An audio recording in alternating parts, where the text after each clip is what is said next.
قال اللہ تعالی انا جعلنا ما علی الارض زینۃ لها لنبلوہم ایہم احسن عملا وانا لجاعلون ما علیہا سعیدا جرزا۔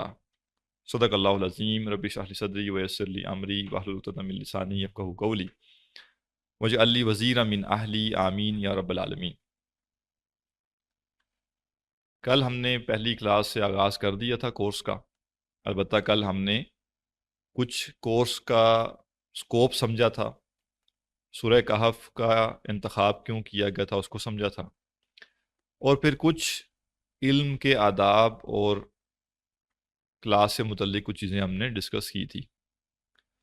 اسی کو آگے بڑھاتے ہوئے آج کی نشست میں انشاءاللہ ہم 3 چیزوں کو ڈسکس کریں گے۔ ایک تو وہی جو علم سے متعلق چند نکات باقی ہیں ان پر ہم بات کریں گے، اور اس کے بعد فہم قرآن کے لیے کیا شرائط ہیں، اگرچہ وہ بہت طویل موضوع ہے لیکن ہم چند موٹی موٹی شرائط جو ہیں ان کا ذکر کریں گے کیونکہ ہم قرآن سمجھنے لگیں، اور اس کے بعد انشاءاللہ پھر سورہ کہف کا تعارف اور اس کے مضامین اور اس سے متعلقہ کچھ چیزیں آج انشاءاللہ ہم سمجھیں گے۔ جیسے کہ کل بات ہو رہی تھی کہ علم کے لیے طلباء کو کیا کرنا چاہیے، تو سب سے پہلی بات ہم نے کہی تھی اخلاص نیت کا خالص ہونا ضروری ہے۔ دوسرا ہم نے کہا تھا کہ عمل کی نیت ہو کہ انسان علم حاصل کر کے اپنے عمل کی اصلاح کرے گا۔ تیسری بات ہم نے کہی تھی کہ محنت اور قربانی، انسان محنت کرے اور قربانی دے تب وہ علم میں آگے بڑھ سکتا ہے، اور اگر وہ چاہے کہ ہر چیز میری آسانی پہ کھڑی ہو تو پھر اس سے علم حاصل نہیں ہوتا۔ اسی حوالے سے چوتھا نقطہ یہ ہے کہ اسلاف نے علم حاصل کرنے کے لیے کیا کیا محنت کی ہے۔ اگرچہ واقعات ہزاروں ہیں لیکن مختصر وقت میں ہم صرف 3-4 واقعات دیکھ لیتے ہیں جسے ہمیں یہ اندازہ ہو سکے کہ اسلاف کا رویہ کیا تھا، روش کیا تھی جو علم حاصل کرنے کے لیے وہ جس روش پہ وہ چلتے تھے۔ حضرت سعید بن مسیب تابعی ہیں، اور ان کے بارے سے بڑی دلچسپ بات ہے جو میں آپ کے ساتھ شیئر کرنا چاہتا ہوں کہ ہمارے استاذ ان سے کسی نے سوال کیا ایک دفعہ کہ یہ بتائیے کہ حضرت ابو ہریرہ رضی اللہ عنہ کی شادی ہوئی تھی یا نہیں ہوئی تھی۔ تو وہ کہتے ہیں کہ میں نے اس اسٹوڈنٹ سے کہا کہ بھئی مجھے یہ تو نہیں معلوم کہ حضرت ابو ہریرہ کی شادی ہوئی تھی یا نہیں ہوئی تھی، لیکن مجھے یہ پتہ ہے کہ حضرت سعید بن مسیب ان کے داماد تھے۔ وہ کہتے ہیں سر آپ کیا کر رہے ہیں، میں تو آپ سے یہ پوچھ رہا ہوں کہ حضرت ابو ہریرہ کی شادی ہوئی تھی یا نہیں ہوئی تھی، اور آپ مجھے کہہ رہے ہیں کہ حضرت سعید بن مسیب ان کے داماد تھے، تو میں تو ان کا نہیں پوچھ رہا، میں تو حضرت ابو ہریرہ کا پوچھ رہا ہوں۔ تو کہتے ہیں میں نے پھر اس کو کہا کہ یار یہ تو میں نہیں بتا سکتا، لیکن یہ میں آپ کو بتا سکتا ہوں کہ حضرت سعید بن مسیب ان کے داماد تھے۔ تو پھر اس اسٹوڈنٹ نے ان سے کہا کہ آپ یہ کیا کر رہے ہیں سر، میں کچھ اور پوچھ رہا ہوں آپ کچھ اور بتائے جا رہے ہیں، میں پوچھ رہا ہوں حضرت ابو ہریرہ کی شادی ہوئی تھی نہیں ہوئی تھی، آپ کہہ رہے ہیں جی سعید بن مسیب ان کے داماد تھے۔ تو انہوں نے پھر تیسری دفعہ کہتے ہیں میں نے اس کو پھر یہی جواب دیا کہ یار میں کیا کروں، مجھے اتنا علم نہیں ہے، میں زیادہ چیزیں نہیں جانتا، ہاں بس اتنا جانتا ہوں کہ حضرت سعید بن مسیب ان کے داماد تھے۔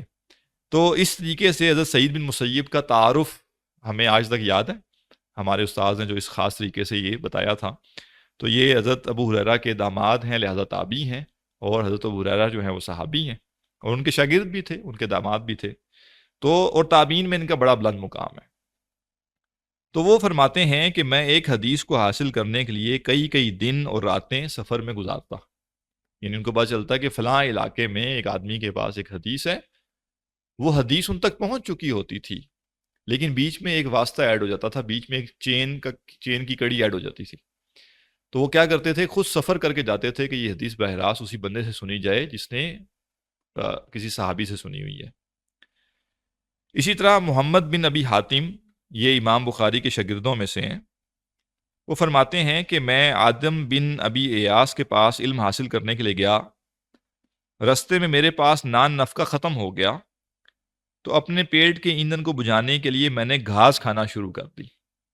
اور یہ سب واقعات حقیقی واقعات ہیں کہ سفر کر رہے ہیں، علم حاصل کرنے گئے ہوئے ہیں، جو جمع پونجی ہے وہ ختم ہو چکی ہے، لہٰذا وہ کہہ رہے ہیں کہ میں نے جو ہے وہ سبزہ کھانا گوارا کر لیا لیکن میں علم کے رستے پہ چلتا رہا۔ اسی طرح امام حافظ محمد بن طاہر مقدسی فرماتے ہیں کہ حدیث کا علم سیکھنے کے لیے دوران سفر 2 مرتبہ ایسا ہوا کہ میرے قدموں سے خون بہنے لگا، ایک مرتبہ بغداد کا سفر کرتے ہوئے اور دوسری مرتبہ مکہ مکرمہ کے سفر کے دوران اس قسم کا معاملہ پیش آیا۔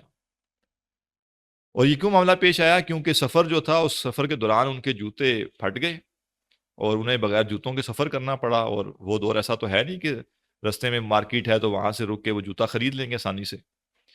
اور یہ اندازہ ہوتا ہے کہ یہ واقعات، بعض کو تو ہمیں لگتا ہے نا یہ حقیقی واقعات نہیں ہیں، لیکن یہ حقیقی واقعات ہیں۔ تو ایک دفعہ مجھے اس بات کا اندازہ ہوا کہ ہائیکنگ کرتے ہوئے میرے ساتھ بھی یہ مسئلہ پیش آیا کہ ایک ایسا جوتا جو بڑے عرصے سے استعمال نہیں ہوا تھا، پڑا ہوا تھا، تو بعض کا جوتا پڑا پڑا خراب ہو جاتا ہے لیکن دکھتا نہیں ہے کہ وہ خراب ہے، بظاہر نظر آتا ہے کہ نیا ہے۔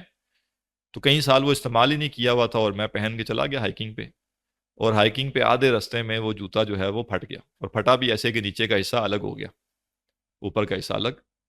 اب وہاں پہ نہ جوتا خرید سکتے ہیں، نہ کوئی اور آپ کے پاس ذریعہ ہے، تو پھر رستے میں سے جو چیز ملتی تھی وہ جوتے کے ساتھ باندھی جاتی تھی کہ کسی طریقے سے ہم روڈ تک تو پہنچ جائیں۔ تو برحال یہ بالکل ممکن ہے کہ سفر کے دوران جوتا پھٹ جائے، اور اب جوتا جب پھٹ گیا ہے تو کوئی چیز موجود ہی نہیں ہے، تو کیا کر رہے ہیں؟ پیدل چل رہے ہیں، ننگے پاؤں چل رہے ہیں، اور کانٹے بھی ہیں، پتھر بھی ہیں، نوکیلی چیزیں بھی ہیں، وہ لگ رہی ہیں پاؤں میں۔ تو یہ جو اسلاف ہیں انہوں نے یہ قربانیاں دی ہیں اور انہوں نے علم حاصل کیا ہے۔ امام شعبی تابعین میں سے بڑے لوگوں میں سے ہیں، وہ کہتے ہیں کہ ایک مرتبہ انہوں نے کوفہ سے مکہ تک صرف 3 احادیث کی سماعت کے لیے سفر کیا۔ 3 حدیثیں سننے کے لیے انہوں نے کوفہ سے مکہ کا سفر کیا۔ کوفہ میں کسی نے ان سے 3 احادیث بیان کی، اب ان کی خواہش تھی کہ انہیں کوئی ایسا صحابی مل جائے جنہیں ان احادیث کے بارے میں علم ہو اور وہ ان سے براہ راست سن سکیں۔ اچھا، حدیثیں کوفہ میں پتہ چل گئی ہیں کہ یہ 3 حدیثیں ہیں، لیکن اب وہ سوچ رہے ہیں کہ مجھے تو کسی تابعی نے بتائی ہیں، تو کیوں نہ کوئی ایسے صحابی ڈھونڈوں جنہوں نے یہ حدیثیں اللہ کے نبی صلی اللہ علیہ وسلم سے براہ راست سنی ہوئی ہوں۔ صرف اس غرض سے وہ کوفہ سے وہاں پہ سفر کر کے مکہ تک جا رہے ہیں۔ تو لہٰذا یہ ہمارے جو اسلاف تھے ان کی یہ روش تھی کہ وہ علم حاصل کرنے کے لیے قربانیاں دیتے تھے، مشکلات برداشت کرتے تھے۔ نمبر 5 چیز علم حاصل کرنے کے لیے جو کرنے کا کام ہے وہ ہے خود کو طالب علم سمجھنا۔ آپ کو پڑھانے والے کا جو بھی علمی مقام مرتبہ ہے وہ ایک الگ چیز ہے، وہ تو آپ کا کام بنتا ہے کہ آپ یہ طے کریں کہ جس سے آپ پڑھ رہے ہیں اس کا مقام و مرتبہ اتنا ہے کہ نہیں کہ آپ اسے پڑھیں۔ اور اگر آپ نے ایک دفعہ طے کر لیا کہ ہاں فلاں شخص سے آپ علم حاصل کریں گے، تو اب آپ اس کے کولیگ بن کے نہیں بیٹھ سکتے، یا اب آپ اس کے سپروائزر بن کے نہیں بیٹھ سکتے پڑھنے کے لیے، بلکہ آپ کو طالب علم بن کے بیٹھنا پڑے گا۔ بڑی پیاری بات کہی جاتی ہے کہ بارش جب ہوتی ہے تو بارش ہوتے ہوئے پانی وہ برتن سمیٹتا ہے جو برتن سیدھا پڑا ہوا ہو۔ ایک برتن چھوٹا سا ہے لیکن وہ سیدھا پڑا ہوا ہے، تو بارش جب ہوگی تو وہ پانی سے بھر جائے گا۔ اور ایک برتن جو بہت بڑا ہے، بہت مہنگا ہے، بہت نفیس ہے، لیکن وہ پڑا ہوا الٹا ہے، تو جتنی مرضی بارش ہو جائے اس برتن میں کوئی پانی جمع نہیں ہوگا۔ تو میرا جتنا مرضی بڑا میں آدمی ہوں اور بہت علم رکھتا ہوں اور بہت کچھ جانتا ہوں، لیکن جب میں علم حاصل کرنے بیٹھوں گا تو اگر میں وہ الٹا برتن ہوں تو پھر وہ علم جو ہے وہ میرے اندر جذب نہیں ہوگا، جمع نہیں ہوگا۔ اور اگر میں یہ سمجھوں گا کہ نہیں، میں اس وقت کچھ حاصل کرنے بیٹھا ہوں، میں اس وقت کسی کو سپروائز کرنے، میں اس وقت کسی کے علم کو ویریفائی کرنے نہیں بیٹھا، تو پھر سیکھ سکوں گا۔ تو لہذا طالب علم کی روش اختیار کرنا علم حاصل کرتے ہوئے یہ بڑا ضروری ہے، اور موجودہ دور نے اس کو بہت مشکل کر دیا ہے، کیونکہ ہر شخص کو یہ زوم ہے کہ وہ بہت کچھ جانتا ہے، ہر چیز جانتا ہے وہ۔ اور دین کے بارے میں تو ماشاءاللہ ہم ویسے ہی یہ سمجھتے ہیں کہ یہ تو مسئلہ ہی نہیں ہے جی، مجھ سے زیادہ دین کس کو آتا ہوگا، اور بعض اوقات کو دائیں بائیں والے لوگ بھی چوڑے کر دیتے ہیں، ہاں جی آپ سے زیادہ دین کس کو آتا ہوگا، آپ تو سب چیزیں جانتے ہیں۔ بلکہ ابھی آپ نے پڑھنا شروع کیا ہے تو ہو سکتا ہے کہ کوئی دائیں بائیں کسی نے آپ کو یہ کہا ہو، گھر میں ہو سکتا ہے کسی کی وائف نے اس کو، یا کسی کے شوہر نے اس کو، یا کسی کے بچوں نے اس کو کہا ہو، آپ پڑھ کے کیا کریں گے، آپ کو کیا نہیں آتا، آپ تو سب کچھ پڑھ چکے ہیں، اب آپ کیا ایسے بیٹھ کے ٹائم ضائع کر رہے ہیں۔ تو انسان کو بڑا لگتا ہے کہ مجھے بہت کچھ آتا ہے، لیکن جس کو یہ لگتا ہے کہ اس کو بہت کچھ آتا ہے، اصل میں اس کو بہت کچھ نہیں آتا، کیونکہ وہ اپنے برتن کے خالی حصے پہ نگاہ رکھ کے نہیں بیٹھا ہوا، اور جو اپنے برتن کے خالی حصے پہ نگاہ رکھ کے بیٹھا ہوا ہے وہ اور جمع کرنے کی طلب رکھتا ہے۔ تو امام بخاری کا بڑا پیارا قول ہے، وہ کہتے ہیں انما العلم بالتعلم، علم تعلم سے آتا ہے، سیکھنے سے آتا ہے۔ تو میں احتیاج محسوس کروں گا کہ میں طالب علم ہوں تو علم سیکھوں گا، ورنہ میں کلاسز لیتا رہوں گا، لیکن میں کہوں گا فلاں نے صحیح نہیں پڑھایا، فلاں کو آتا نہیں ہے، فلاں بولتے ہوئے اس کا یہ مسئلہ ہے، فلاں کا یہ ہے، اور ماشاءاللہ آن لائن کورسز میں تو یہ ہوتا ہے کہ جی فلاں ویڈیو کوالٹی اچھی نہیں ہے، ساؤنڈ کوالٹی اچھی نہیں ہے، اور یہ بھی ہو سکتا ہے اور وہ بھی ہو سکتا ہے. بھائی مشورے سب اپنی جگہ پہ ہیں، لیکن کیا پتے کی بات آپ کو سمجھ آ رہی ہے کہ نہیں؟ اگر آ رہی ہے تو بسم اللہ اپنا کام لیں. میں اگر رستہ کھو گیا مجھے، اور میں رستے میں کہیں اور نکل گیا، اور مجھے جس منزل پہ پہنچنا تھا وہاں پہنچنا ضروری ہے میرے لیے، اور میں ایک ہی بندہ مجھے ملتا ہے جس سے میں سفر کے بارے میں پوچھ سکتا ہوں کہ میں آگے کہاں جاؤں، رستہ کہاں ہے، منزل کہاں ہے، اور بالفرض اس کی زبان میں کچھ لکنت ہے یا وہ بالکل صاف نہیں بول سکتا، تو میں کیا کروں گا؟ نہیں نہیں، اس کی زبان میں لکنت ہے، میں اندازے سے چلا جاتا ہوں، میں چونکہ اس کی بات مجھے تھوڑا سمجھنے میں دقت پیش آ رہی ہے لہٰذا میں نہیں سمجھتا. ہم یہ کام نہیں کریں گے.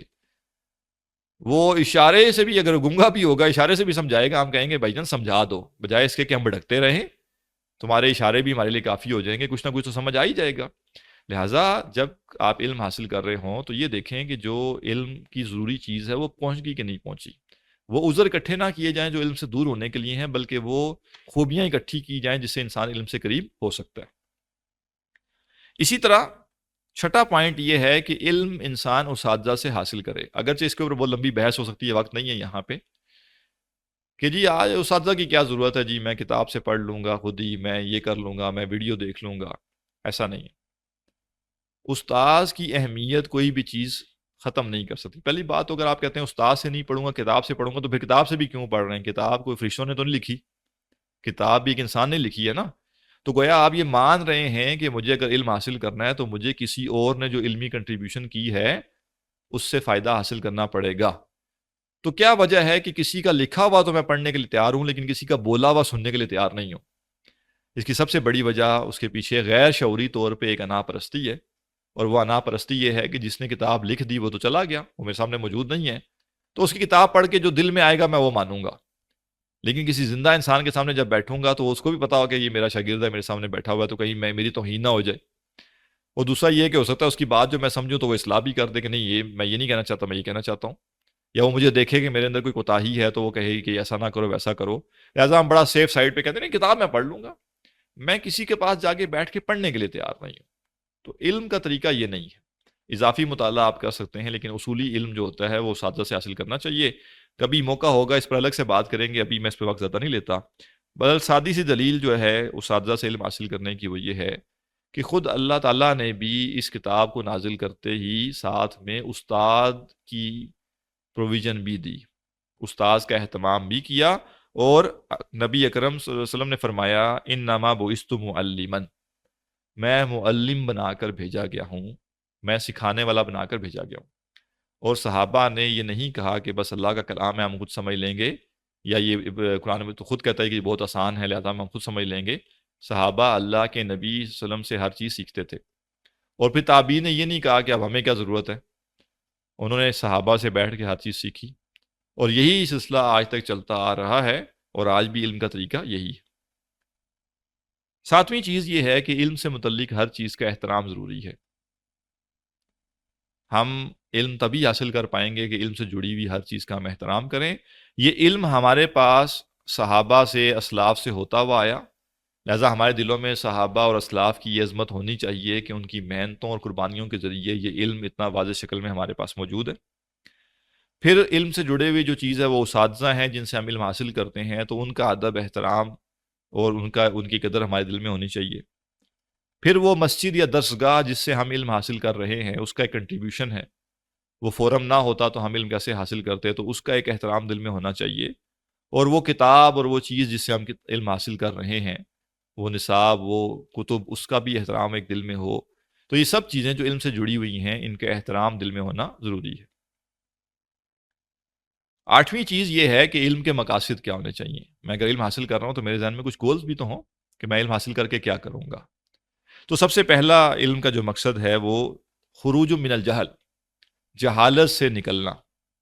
میں یہ سمجھوں کہ میری زندگی میں کہیں نہ کہیں جہالت کے کچھ نہ کچھ اندھیرے ہیں، باقی ہوں گے، میرے علم میں ہیں یا نہیں لیکن ہوں گے. تو میں علم حاصل کر کے کیا کروں گا؟ میری زندگی کے جن پیچز میں اندھیرا چھایا ہوا ہے اس اندھیرے کو میں روشنی سے اور نور سے تبدیل کروں گا. اور اگر میں سمجھتا ہوں کہ میں سب جانتا ہوں تو پھر مجھے یہ پتہ ہی نہیں ہے کہ میرے اندر اندھیرے باقی ہیں جہالت کے، اور وہ اندھیرے اندر ہی رہ جائیں گے، کبھی نکلیں گے نہیں۔ تو پہلا کام یہ کہ انسان جہالت سے نکلے۔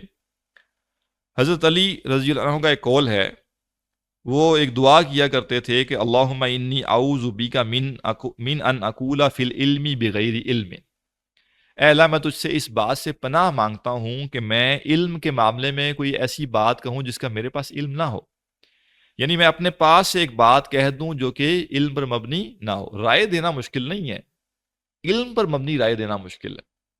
تو جب مجھ سے کوئی بات پوچھی جائے تو مجھے یہ پتا ہونا چاہیے کہ اس بارے میں جانتا بھی ہوں کہ نہیں جانتا، اور اگر نہیں جانتا تو میں معذرت کر لوں، میری ذمہ داری نہیں ہے، میں نہیں جانتا جس بارے میں۔ دوسرا علم کا مقصد ہے نفع الخلائق، مخلوقات کو نفع دینا۔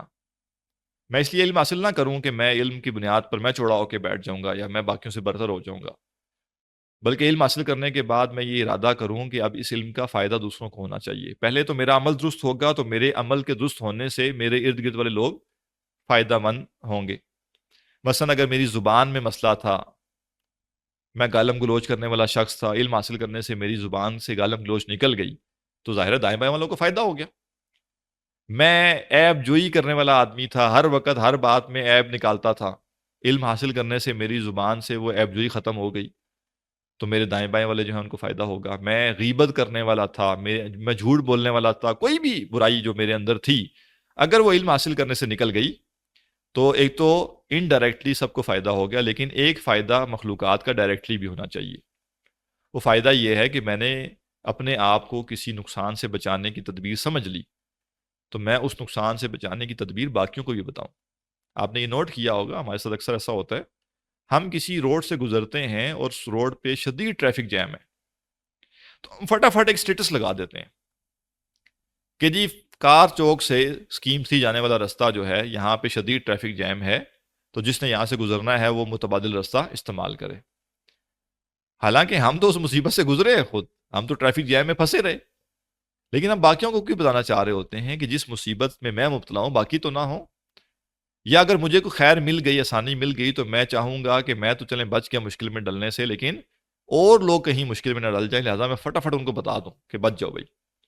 یہی معاملہ علم کا بھی ہے، جب میں علم حاصل کروں اور جہالت سے بچ جاؤں تو مجھے یہ چاہیے کہ میں چاہوں کہ اور لوگ بھی اس جہالت سے بچیں اور ان کو میرے علم سے فائدہ ہو، چاہے وہ ڈائریکٹلی میرے علم کے ذریعے ہو، چاہے میں ان کو اس بات پہ آمادہ کروں کہ تمہیں بھی علم کی ضرورت ہے اور تم بھی کسی طریقے سے علم حاصل کرو۔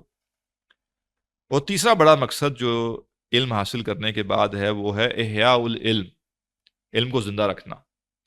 اگر ہر وہ شخص جس نے علم حاصل کیا تھا وہی سوچتا کہ میں بس اپنی جاب کرتا ہوں، میں اپنی کمائی کرتا ہوں، میں اپنا کاروبار کرتا ہوں، تو علم آگے نہیں پہنچ سکتا تھا۔ تو کچھ نہ کچھ لوگ برحال علم کو اسپیشلائز کریں گے، علم کے میدان کے لیے اپنے آپ کو وقف کریں گے، یا کم از کم جزوی طور پہ ہی صحیح لیکن علم کے میدان میں سرو کریں گے، تو یہ علم آگے بڑھے گا۔ اور اگر سب لوگ یہی کریں گے کہ وہ پڑھنے کے بعد بس اپنی زندگی میں لگ جائیں گے اور دوسروں تک علم کو نہیں پہنچائیں گے، تو پھر علم جو ہے وہ آہستہ آہستہ ناپید ہونا شروع ہو جائے گا۔ پھر علم کے آداب میں کچھ چیزیں ہیں۔ حضرت عبداللہ بن عباس سے مروی ایک حدیث ہے کہ نبی اکرم صلی اللہ علیہ وسلم نے فرمایا، تناسہوا فی العلم ولا یکتم بعضکم بعضا، علم کے معاملے میں ایک دوسرے کے ساتھ خیرخواہی کرو اور تم میں سے کوئی ایک دوسرے سے کچھ چھپائے نہ۔ فإن خیانۃ الرجل فی علمہ اشد من خیانۃ مالہ، کہ تم میں سے کسی کا علم کے معاملے میں خیانت کرنا مال کے معاملے میں خیانت کرنے سے زیادہ سنگین ہے۔ وَإِنَّ اللَّهَ سَائِلُكُمْ عَنْهُ، اور اللہ تعالیٰ تم سے اس بارے میں پوچھے گا۔ لہٰذا علم کے آداب میں سے یہ ہے کہ بخل نہ کیا جائے۔ اگر میرے علم میں کوئی چیز ہے اور کسی کو ضرورت ہے اس علم کو جاننے کی، تو میں علم اس تک پہنچاؤں، اور خاص طور پہ اگر مجھ سے پوچھ لیتا ہے کوئی بندہ، تو میں نہ کہوں کہ میرے پاس وقت نہیں ہے، میں ایسے کیوں کھپوں گا، بس مجھے نہیں پتا، جان چھوڑو میری۔ علم کے ساتھ آپ یہ نہیں کر سکتے، علم ایک امانت ہے۔ اگر آپ کسی کو ضرورت پڑنے پر وہ علم ٹرانسفر نہیں کرتے تو قیامت کے روز اللہ تعالیٰ آپ سے پوچھے گا۔ اسی طرح حضرت عبداللہ بن مبارک رحمہ اللہ کا قول ہے، وہ کہتے ہیں کہ کوئی شخص علم میں بخل کرے گا تو 3 آفتوں میں سے کسی نہ کسی میں مبتلا ہو جائے گا۔ پہلی آفت یہ کہ وہ مر جائے گا اور علم سے فائدہ نہ اٹھا سکے گا، یعنی دنیا سے وہ اس حالت میں جائے گا کہ علم تو اس کے پاس ہوگا لیکن وہ فائدہ نہیں اٹھا سکے گا. کیوں نہیں اٹھا سکے گا؟ کیونکہ اس نے یہ چاہا تھا کہ اور لوگ بھی فائدہ نہ اٹھا سکیں اس سے.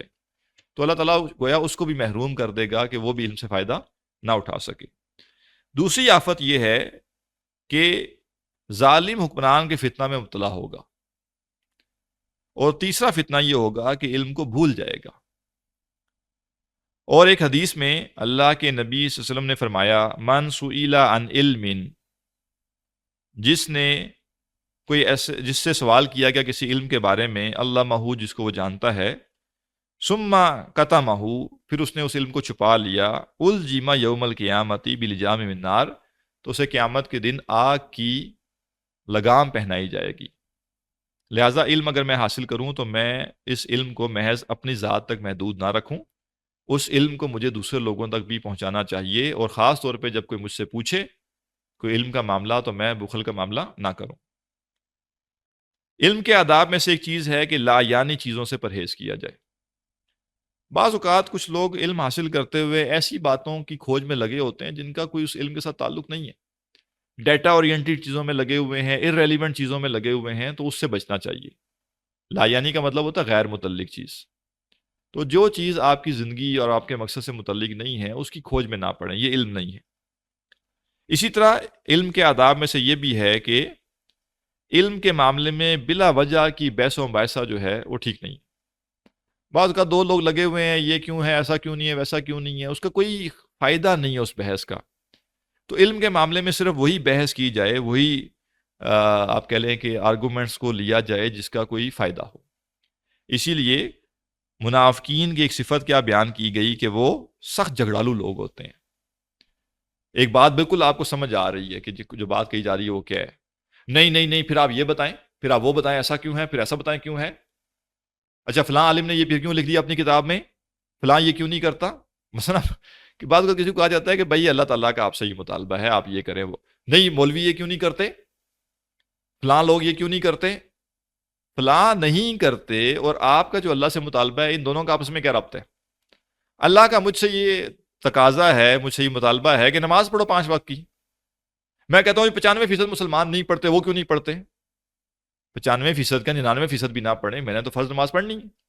میں تو یہ نہیں کر سکتا کہ جی 95% نہیں پڑھتے تو میں کیوں پڑھوں، میرا فلاں بھائی نہیں پڑھتا تو میں کیوں پڑھوں. تو یہ کیا ہوتا ہے؟ یہ ایسا جھگڑا ہے جس جھگڑے کا علم کے ساتھ کوئی تعلق نہیں ہے. بس میں کسی بھی طریقے سے چاہ رہا ہوں کہ جو بات میرے سامنے کھل کے آ رہی ہے میں اس کو کنفیوژن کا باعث بنا دوں. نہیں نہیں نہیں، دیکھیں اس کی کریڈیبلٹی کو ختم کر دوں اس بات کی. نہیں نہیں نہیں، پہلے یہ ہونا چاہیے، پہلے وہ ہونا چاہیے. یا کوئی بندہ کہہ رہا ہوتا ہے کہ بھائی دیکھیں دین آپ سے یہ کہتا ہے، اچھا تم پہلے جو ہے نا پہلے یہ کرو گے وہ کرو گے پھر میں تمہاری بات سنوں گا. کیوں بھائی؟ وہ جو بات آپ کو بتا رہا ہے وہ بات غلط ہے. اگر وہ بات غلط نہیں ہے تو آپ یہ سوال کر سکتے ہیں کہ بھائی آپ نے مجھے حدیث بتائی ہے، یہ حدیث اتھینٹک ہے کہ نہیں، آپ نے خود کسی کتاب سے پڑھی ہے کہ نہیں. یہ سوال جائز ہے، کریں. یہ ایک شخص نے سوال کیا اور آپ کہتے ہیں کہ مجھے تھوڑا سا اس مسئلے میں کنفیوژن ہے تو مجھے ذرا کلیئر کر دیں کہ آپ یہ کہنا چاہ رہے ہیں، یہ کہنا چاہ رہے ہیں. تو وہ علم جو انسان اپنے کلیئرٹی کے لیے حاصل کرتا ہے وہ سوال وہ ٹھیک ہے. اور وہ بحث و مباحثہ جو انسان اس بات سے بچنے کے لیے اور اسکیپ کے لیے کرتا ہے وہ درست نہیں ہے. اور علم کے آداب میں سے یہ بھی ہے کہ ڈسپلن کا خیال کیا جائے. علم کو کسی ترتیب سے حاصل کرنا چاہیے، رینڈملی علم حاصل نہیں. ویسے بھی عربی میں جو تعلیم کا لفظ ہے تو تعلیم عربی میں کہتے ہیں وہ چیز جو کہ تسلسل سے ہو. اگر آج ایک بات سن لی، 5 دن بعد دوسری بات سن لی، پھر مہینے بعد تیسری سن لی، پھر 3 اکٹھے پڑھ لیا، پھر 2 مہینے غائب ہو گئے، اس طریقے سے علم نہیں آتا. علم کے لیے کوئی نہ کوئی ترتیب ہونی چاہیے. کیا ہم نے اسکولنگ سسٹم ایسے گزارا ہے کہ کبھی چلے جائیں کبھی نہ جائیں، کبھی شام کو چلے جائیں؟ نہیں، اس کے لیے ایک ترتیب ہے، ایک وقت طے ہے. لوگ اپنے اہم کام چھوڑ دیتے ہیں کہ نہیں بچے نے اسکول جانا ہے اور میں نے بچے کو اسکول ڈراپ کرنا ہے، لہٰذا میں اس ٹائم پہ یہ نہیں کر سکتا.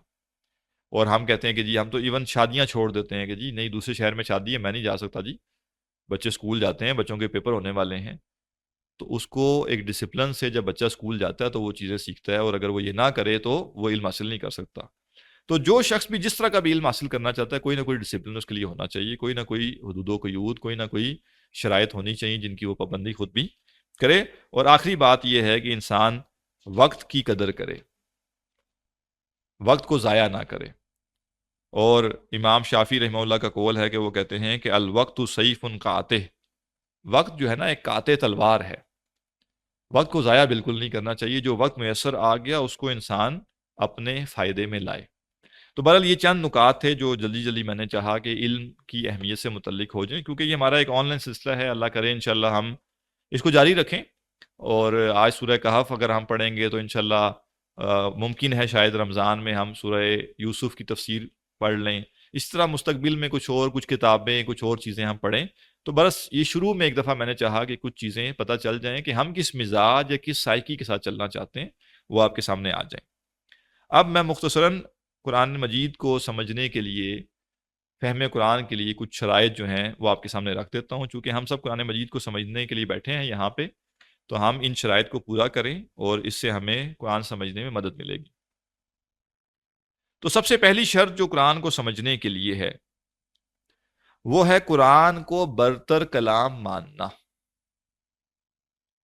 اگر میں قرآن پڑھنے سے پہلے یہ نہیں سمجھتا کہ جو چیز میں پڑھنے جا رہا ہوں یہ بہت اعلیٰ اور بہت غیر معمولی اور ایک اتھارٹی ہے، تب تک میں قرآن سے علم حاصل نہیں کر سکتا، قرآن کو سمجھ نہیں سکتا۔ قرآن مجید جب آغاز ہوتا ہے تو کیسے ہوتا ہے؟ الف لام میم ذالک الکتاب لا ریب فیہ۔ قرآن ایک بات بھی بیان کرنے سے پہلے یہ بتاتا ہے کہ یہ وہ کتاب جس میں شک نہیں ہے، کسی قسم کا شک نہیں۔ قرآن مجید نے پہلے یہ نہیں کہا کہ اللہ ایک ہے، قرآن مجید نے پہلے یہ نہیں بتایا کہ اللہ نے رسول بھیجے ہیں، قرآن مجید نے پہلے یہ نہیں بتایا کہ آخرت میں کامیاب ہونے کے لیے یہ کرنا ہے۔ سب سے پہلی بات کیا کہی؟ حروف مقطعات ہیں، حروف مقطعات کے بعد سب سے پہلی بات کیا کہی کہ ذالک الکتاب لا ریب فیہ، یہ وہ کتاب اس میں کوئی شک نہیں۔ پھر بتایا ھدی للمتقین، یہ متقین کے لیے ہدایت ہے۔ اگر میں اس کتاب کو برتر نہیں مانتا تو پھر اس کتاب میں جو کچھ لکھا ہوا ہے نہ میں اس پر غور کر سکتا ہوں، نہ میں اس کو اپنی زندگی میں اس طریقے سے جگہ دے سکتا ہوں۔ اب ایک سوال ہو سکتا ہے، اگرچہ ہم الحمدللہ سب جو اس وقت پڑھ رہے ہیں مسلمان ہیں، قرآن مجید کو اللہ سبحانہ تعالیٰ کا کلام مانتے ہیں، لیکن بالفرض اگر کوئی کہے کہ جی وہ شخص جو کہ مسلمان نہیں ہے وہ کیسے اس کو برتر کلام مانے، وہ تو ابھی ایمان ہی نہیں لایا۔ جو غیر مسلم ہے اگر اس کے اصول ٹھیک ہیں علم حاصل کرنے کے لیے تو غیر مسلم بھی اس کتاب کو برتر مانے گا اور پھر پڑھے گا۔ کیوں؟ اس کے دلائل کیا ہیں؟ یہ کتاب کوئی ہزاروں لاکھوں کتابوں میں سے کتاب تو نہیں ہے، یہ وہ کتاب ہے جو 14 صدیاں پہلے نازل ہوئی، جن پر نازل ہوئی انہوں نے وہ مثالی کردار پیش کیا معاشرے میں کہ ان پر ان کے مخالفین بھی سوائے ایمان نہ لانے کے کوئی اور اعتراض نہیں کر سکے۔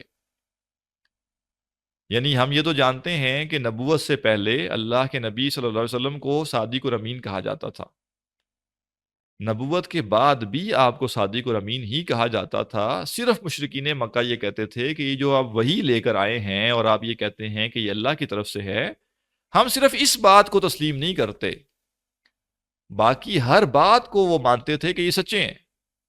اور کبھی انہوں نے یہ نہیں کہا کہ آپ نے کسی معاملے میں جھوٹ بولا ہے، اور کبھی انہوں نے یہ کہا کہ اب تو آپ چونکہ اسلام لے آئے ہیں تو اب ہم امانت آپ کے پاس نہیں رکھوا سکتے کہ اب ہمیں نعوذ باللہ کوئی ڈاؤٹ ہے، نہیں، ایسا نہیں ہوا۔ اور آپ کے کردار کی گواہی آپ کے دشمنوں نے بھی دی ہے۔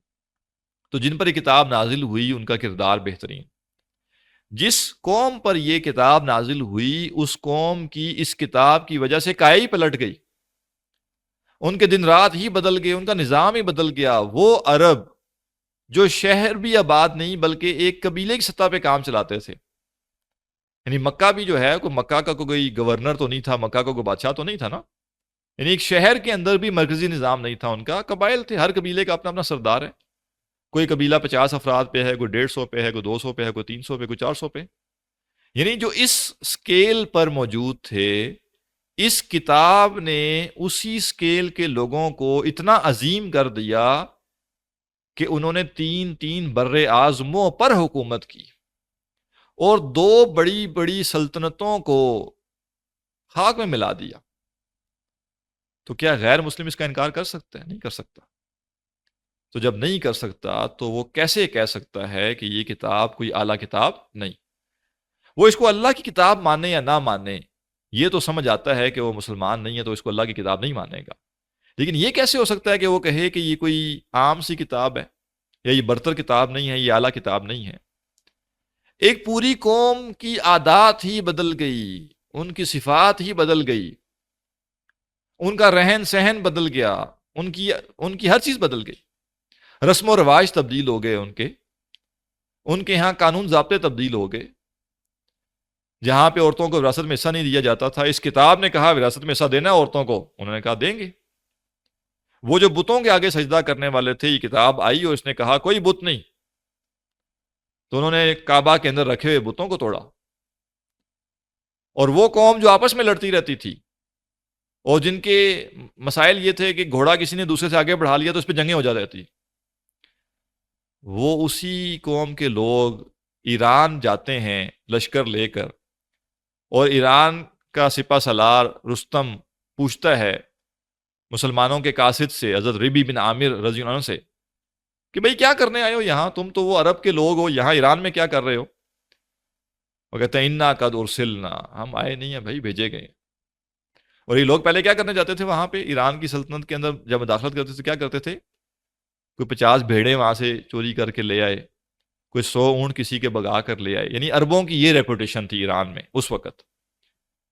تو گویا اس نے کہا کہ بھائی پہلے تم آتے تھے، کوئی بھیڑیں کھول کے لے جاتے تھے، بکریاں کھول کے لے جاتے تھے، کسی کے اونٹ بگا کر لے جاتے تھے، یہ کیا عجیب بات ہے کہ اس دفعہ لشکر لے کر آ گئے ہو اور ٹلنے کا نام نہیں لے رہے؟ تو انہوں نے پہلا جواب جو دیا بڑا پیارا، وہ کیا تھا کہ انا قد ارسلنا، بھائی جان ہم آئے نہیں ہیں، بھیجے گئے ہیں۔ اور جو اس سے اگلی بات کہی وہ تاریخی الفاظ ہیں، ہم بھیجے گئے ہیں کیوں؟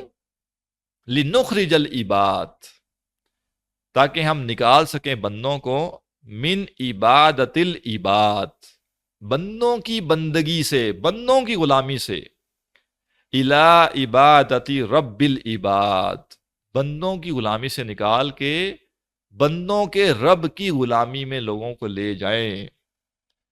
تو وہ لوگ جو آپس میں گھوڑا آگے کرنے پر لڑائیاں کرتے تھے، ان کو یہ ویژن کس نے عطا کیا کہ وہ دنیا میں موجود ایک سپر پاور کے ساتھ جا کے ٹکر لے رہے ہیں اور اس کو بتا رہے ہیں کہ ہم مال کے لیے، دولت کے لیے، شہرت کے لیے، زمین کے لیے نہیں آئے، نظریے کے لیے آئے۔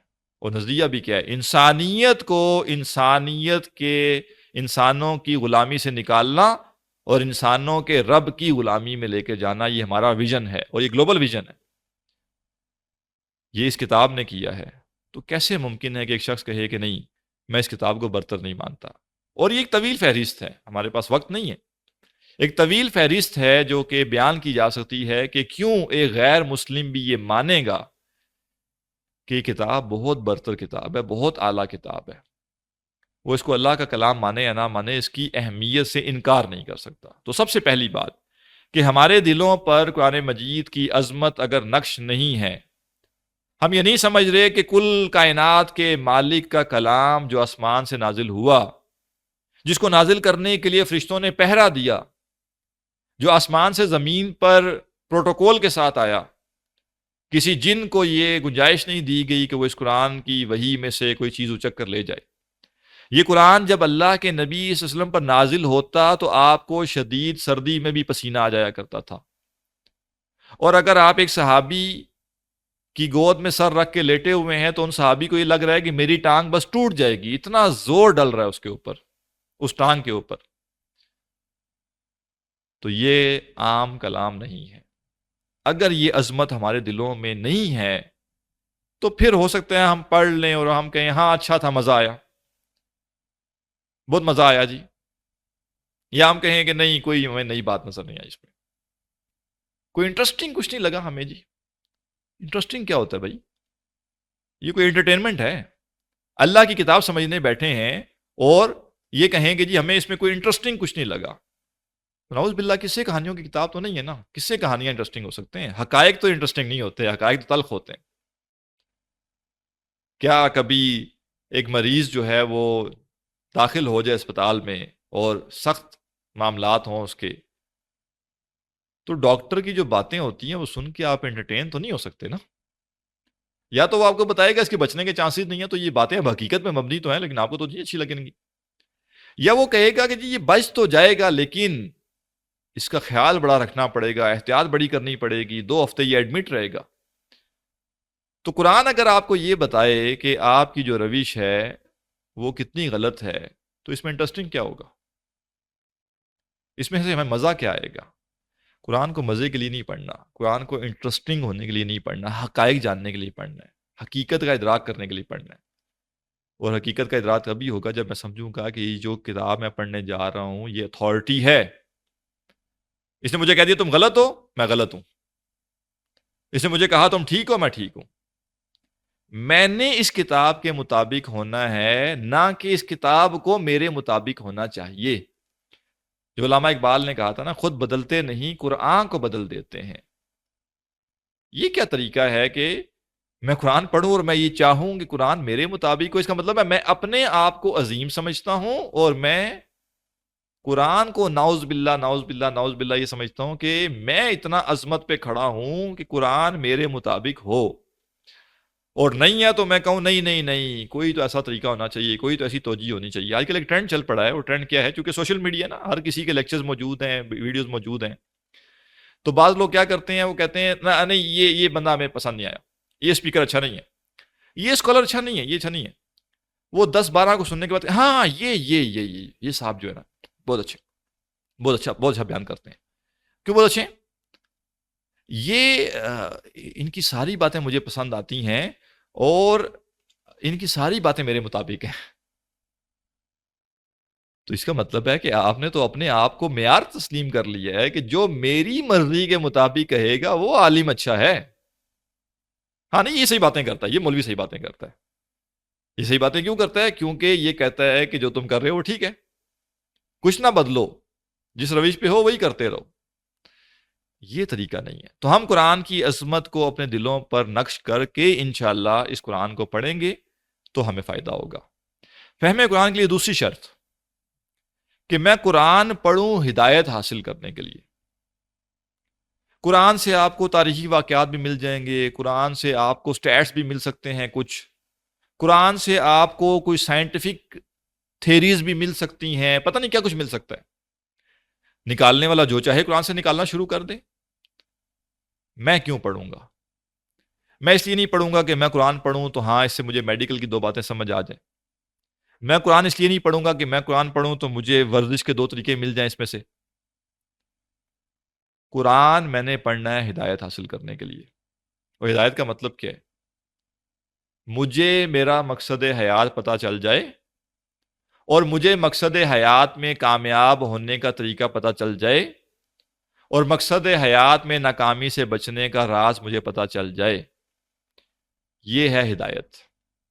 قرآن مجید نے کیا کہا ہے؟ قرآن مجید کیا ہے؟ قرآن مجید فلسفے کی کتاب نہیں ہے، قرآن مجید سائنس کی کتاب نہیں ہے، قرآن مجید مینجمنٹ کی کتاب نہیں ہے. آپ اس میں سے فلسفہ نکالیں، آپ اس میں سے سائنس نکالیں، آپ اس میں سے مینجمنٹ کے اصول نکالیں، وہ آپ کی چوائس ہے. قرآن نازل اس لیے نہیں ہوا. قرآن نازل کس لیے ہوا ہے؟ ہدی للمتقین. یہ متقین کے لیے ہدایت ہے. قرآن کتاب ہدایت ہے، نہ کہ سائنس کی کتاب ہے، نہ کہ ٹیکنالوجی کی کتاب ہے، نہ کہ ہسٹری کی کتاب ہے. تاریخ ایک جز ہے. قرآن مجید نے کتنی تاریخ کا ذکر کیا جتنی ہدایت کے لیے ضروری تھی. قرآن نے کتنی سائنسی باتوں کا ذکر کیا جتنی ہدایت کے لیے ضروری تھی. قرآن نے ہر وہ چیز بیان کی ہے جو ہماری ہدایت کے لیے ضروری تھی، نہ کہ قرآن نے سائنس کو سائنس کے طور پہ بیان کیا. اور قرآن سے اگر آپ کو میتھمیٹکس کی کچھ چیزیں ملتی ہیں تو قرآن مجید نے اس لیے نازل نہیں ہوا کہ آپ کو میتھمیٹکس سکھا سکے. قرآن مجید اس لیے نازل ہوا کہ آپ کو ہدایت دے سکے، اور ہدایت دینے کے لیے اگر کوئی آرگومنٹ دیا گیا تو وہ دیا گیا. لہذا اوپر چیز رہنی چاہیے وہ ہدایت ہے. اور اگر یہ نہیں ہے اور میں قرآن مجید کو معلومات کی کتاب سمجھ بیٹھا ہوں اور انٹرسٹنگ واقعات کی کتاب سمجھ بیٹھا ہوں اور میں قرآن مجید سے صرف انٹرسٹڈ ہوں یہ جاننے کے لیے کہ کیا کیا سائنسی باتیں قرآن مجید میں آئی ہیں، تو مجھے ہدایت تو نہیں ملے گی قرآن مجید سے، باقی سب کچھ مل جائے گا. اور ہمارا اصل مقصود کیا ہے؟ ہدایت. 2 باتیں قرآن مجید نے. پہلی بات کیا کی؟ ذالک الکتاب لا ریب فیہ، اپنی اتھارٹی اسٹیبلش کی. اس کتاب میں کوئی شک نہیں ہے کسی قسم کا. اور ساتھ ہی اگلے 2 لفظوں میں بتا دیا نازل کیوں کی گئی ہے، ہدی للمتقین. یہ متقین کے لیے ہدایت ہے. تو میں قرآن کو ہدایت کے لیے پڑھوں گا. وہ ہدایت کے لیے پڑھنے کے لیے ضروری ہے کہ میں یہ مانوں کہ بالکل اس بات کا امکان ہے کہ میں ہدایت پر نہ ہوں. وہ قرآن مجید مجھے بگڑے ہوئے رستے سے، ٹیڑھے رستے سے اتار کے ادھر سیدھے رستے پر لے آئے. اگر یہ میں مانوں گا تو جب قرآن مجید مجھے بتائے گا کہ یہ غلط ہے، یہ صحیح نہیں ہے، تو میں اس کو درست کروں گا. اور اگر میں اپنے آپ کو ہدایت یافتہ سمجھتا ہوں، اپنے آپ کو میں صراط مستقیم کے اوپر قائم سمجھتا ہوں، تو پھر ہو سکتا ہے کہ قرآن مجید مجھے رہنمائی دے، لیکن میں وہ رہنمائی لوں نہ.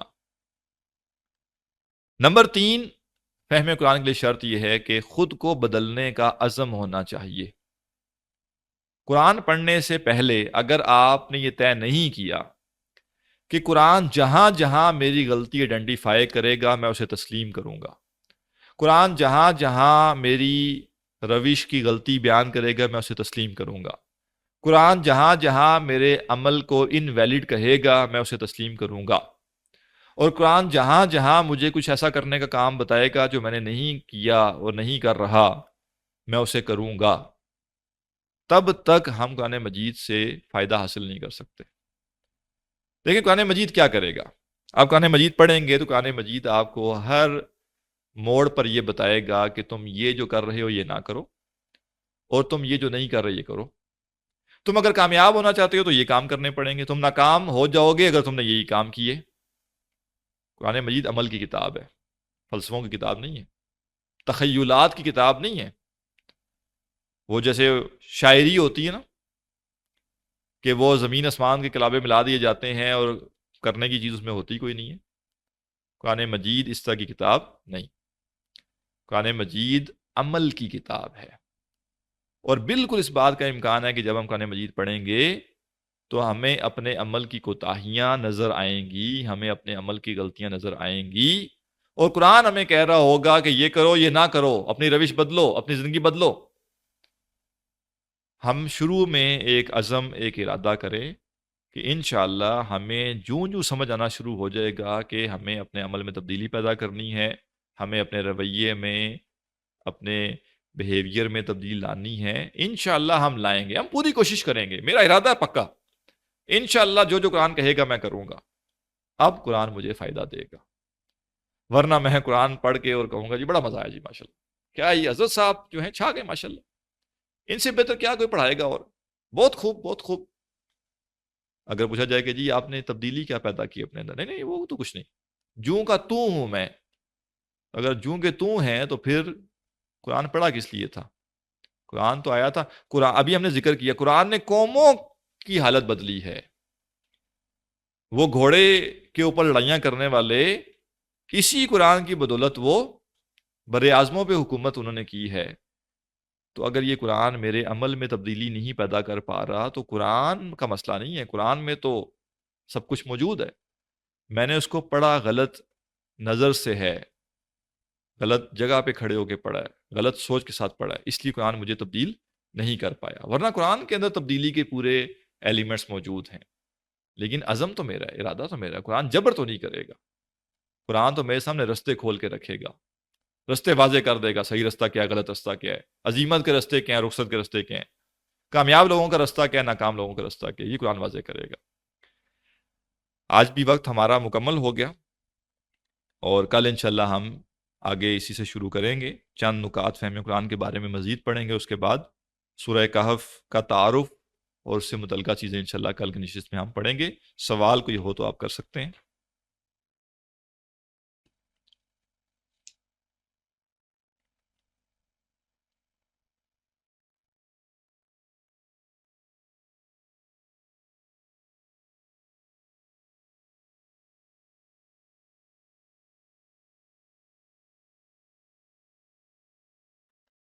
جی، سوال کرنے سے پہلے میں ایک گزارش یہ کروں گا کہ یہ جو نشست ہے، یہ کورس جو ہے، جیسے آج بھی ہم نے کہا کہ بخل نہیں کرنا چاہیے، دوسروں کو بھی خیر کی دعوت دینی چاہیے.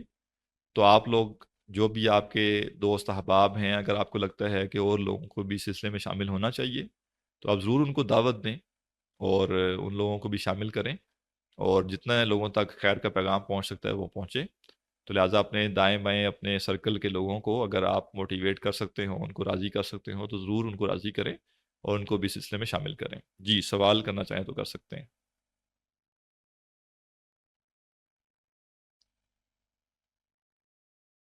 جی ثاقب رضا صاحب.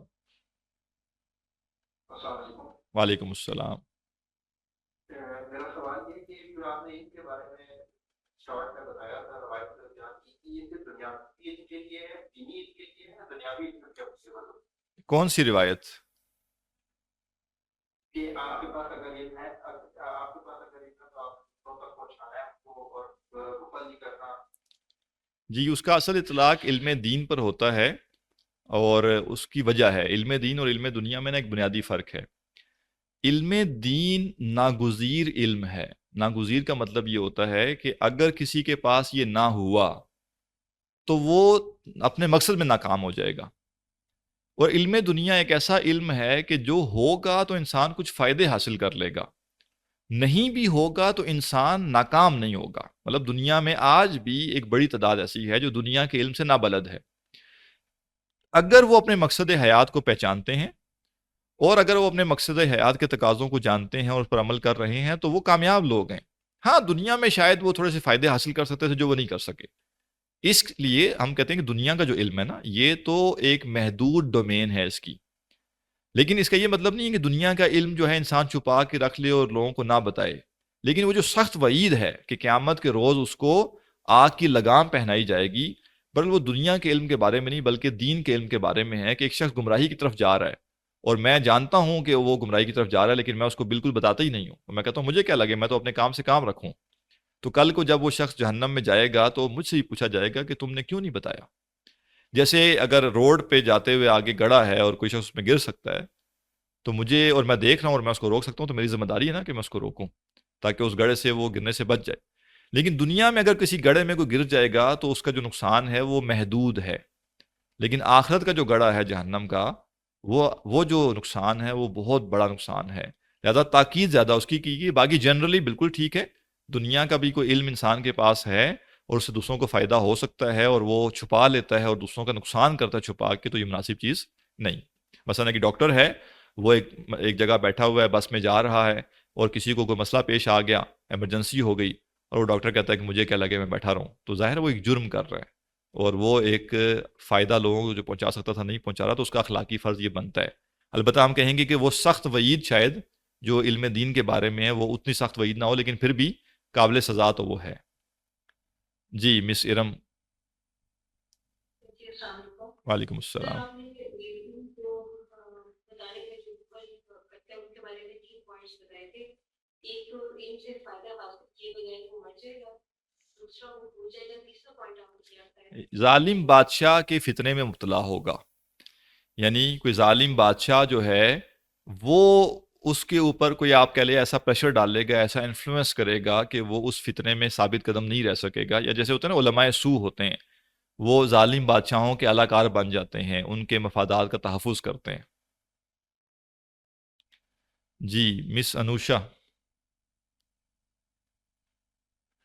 السلام علیکم وعلیکم سر. السلام. میرا یہ کوشچن ہے کہ اگر آپ جو ماتحت ہے آپ کے جو وہ اگر آپ کو آن لائن یا آن کیمپس کسی بھی صورت میں دین کا علم سیکھنے کی اجازت نہ دیں تو اس صورت میں پھر کیا حکم ہوگا؟ جی پہلا تو یہ ہے کہ جو دین کا فرض عین علم ہے، جو بالکل بیسک علم ہے دین کا، جس میں بنیادی عقائد ہیں اور بنیادی اعمال ہیں، اس حد تک تو اگر کوئی جبر کرتا ہے اور آپ کے پاس کوئی رستہ باقی نہیں بچتا اس علم کو حاصل کرنے کا، تو پھر اس کی اطاعت نہیں ہوگی. لیکن جب تک آپ کے پاس کوئی ایسے رستے موجود ہیں جن سے آپ وہ علم حاصل کر سکتے ہیں، تب تک آپ وہ علم حاصل کریں اور اس شخص کی اطاعت بھی کریں جو آپ کے اوپر موجود ہے. لیکن اگر کوئی وہ رستے بند کر دے سارے اور وہ کہے کہ تم بالکل نہ گھر پڑھ سکتے ہو نہ باہر پڑھ سکتے ہو، تو پھر اس کی اطاعت نہیں کی جائے گی، کیونکہ مقصد حیات میں جو ناکامی ہے اس کے لیے انسان کسی اور کو جو ہے وہ مجرم نہیں ٹھہرا سکتا کہ اس نے مجھے پڑھنے نہیں دیا، اس نے مجھے یہ نہیں کرنے دیا. تو وہاں انسان پھر جو ہے وہ کچھ اس سے باہر نکل سکتا ہے. جی عمر صاحب.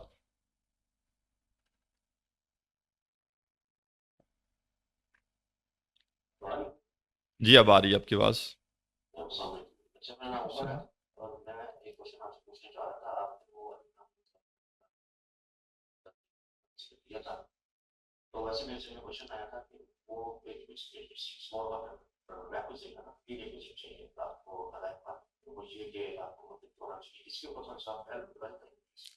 یہ اچھا سوال ہے، یہ اچھا سوال ہے، چونکہ وہ میں نے ایک انڈائریکٹ ریفرنس کے طور پہ وہ ذکر کیا تھا، تو اس کی تھوڑی وضاحت لمبی ہے ہدی للمتقین کی.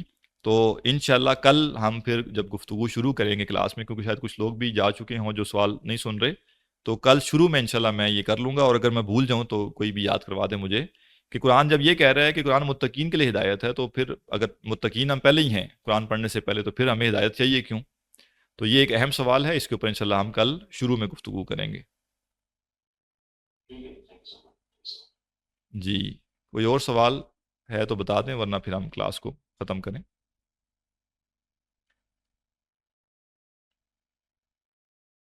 جی، امید ہے اور سوال نہیں ہے، تو اسی پہ انشاءاللہ آج ہم اختتام کرتے ہیں. سبحانک اللہم و بحمدک، نشہد ان لا الہ الا انت، نستغفرک و نتوب الیک.